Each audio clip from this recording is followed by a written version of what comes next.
خب ببینید عوامل برهم زننده تعادل جزو سوالات قطعی کنکور خواهد بود، هر سال هم هست. عوامل برهم زننده تعادل. ببینید با کلید واژه سوال از این مبحث میاد. عوامل برهم زننده تعادل چندین تا هستن. اولیش کتاب گفته جهش، بعد میشه رانش ژنی، صفحه 54 کتاب درسی 12 حتما بخونید. بعد میشه شارش ژنی، بعد میشه انتخاب طبیعی و در نهایت آمیزش غیر تصادفی.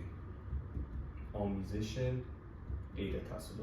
آمیزش غیر تصادفی مربوط بود به انتخاب جفت، یعنی چیزی که در فصل 8 پرهای زینتی طاووس اینها بودش.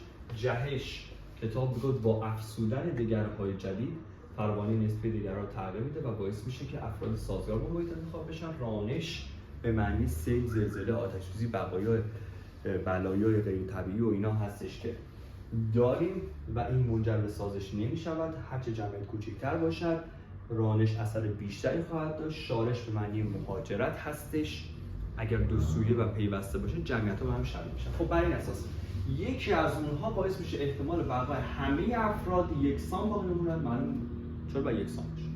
اینجا هم گفته همشون نتایج یکسانی داره. آقا یکسان نیست، چیزی تو زیست یکسان نیست.